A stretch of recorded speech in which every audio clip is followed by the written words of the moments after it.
各位好，歡迎嚟到大象電視台。今日係2026年嘅6月30號，呢度係奧運站啊！嗰個景色非常之開揚，咁就令人覺得心曠神怡。剛才呢，我喺奧運站一間餐廳食嘢，我想分享下剛才喺度食嘢嗰個體驗嘅。咁呢間餐廳呢，就叫做士口野家。咁我相信大家都估到呢間餐廳其實係咩餐廳？佢個真名係乜嘢？咁咧呢間餐廳本身喺香港咧屹立好多年，係一間外國餐廳嚟嘅。咁其實呢間餐廳咧由呢個國家引入，其實佢係呢個國家嘅人都非常之有禮貌啊！佢哋嘅服務人員咧對客戶咧係非常之貼心。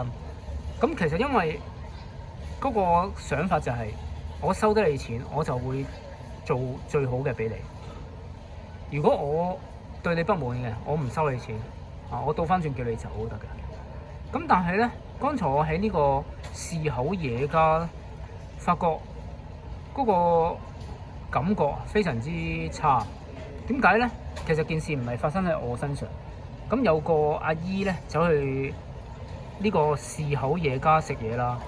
咁佢咧就係俾現金喎。咁佢俾錢呢個收銀嘅時候咧，呢個收銀員咧係好不耐煩咁樣，又問佢飲啲咩啊？即係佢個語氣啊，表達出係好不耐煩。咁咧，正常嚟講唔應該係咁樣噶，因為呢間餐廳嘅員工或者呢個國家下邊呢啲餐廳嘅員工都非常對客有禮貌。就算係扮出嚟都好，因為你收得我錢，呢間餐廳收得我錢咧，或者呢啲總之收得個客錢咧，就一定俾最好嘅服務。咁但係咧，始終呢度係香港嘛，佢學唔到呢種咁高級嘅文化㗎。咁啊，你睇得出呢個收銀個眼神咧係好無禮同埋好不耐煩。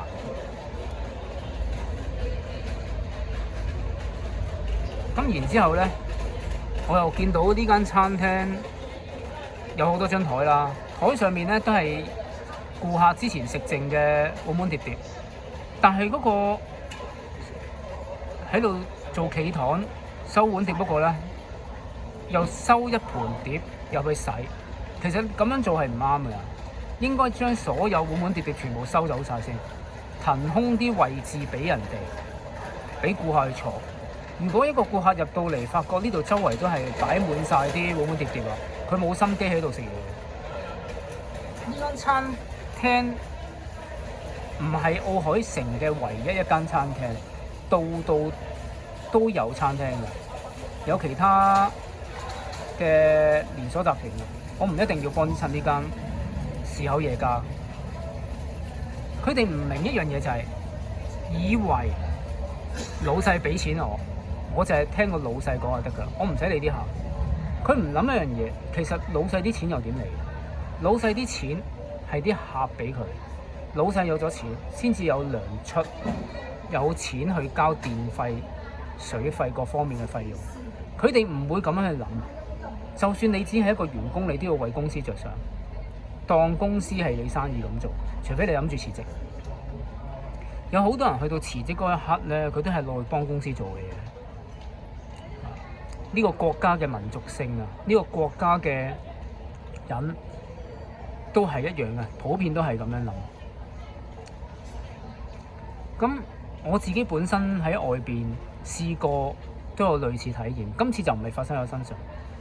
我曾經喺太古一間牛腩麵檔就食嘢，嗰個員工亦都係非常對我冇禮貌，搶我嗰啲碟都夠膽喎。其實我後尾就冇追究啦，呢間餐廳亦都係結業咗啦。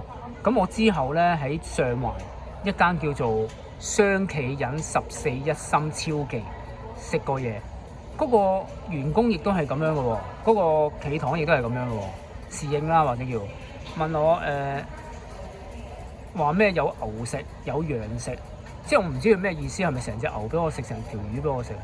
其實佢嘅意思就係唔想做我生意，但係佢之後咧仲要就係叫我出去自己拎碟福建炒飯。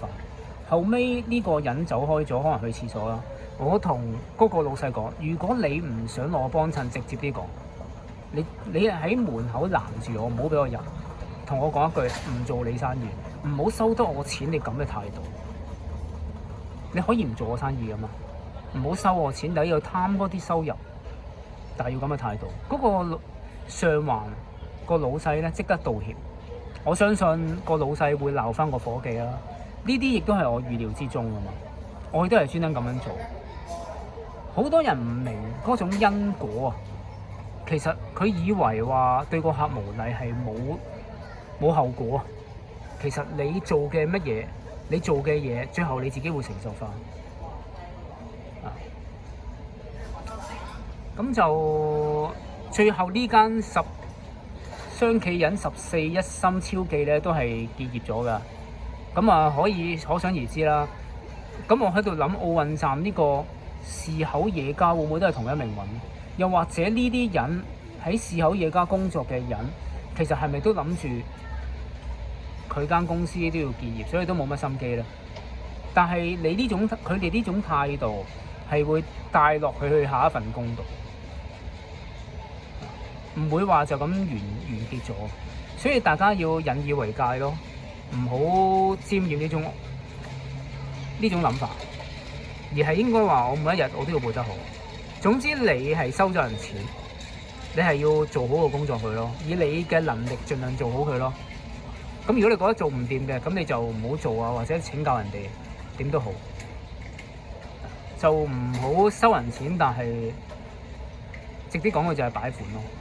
咁啊，祝大家咧食飯用餐都會有好嘅體驗啦。今日講到呢度，多謝大家。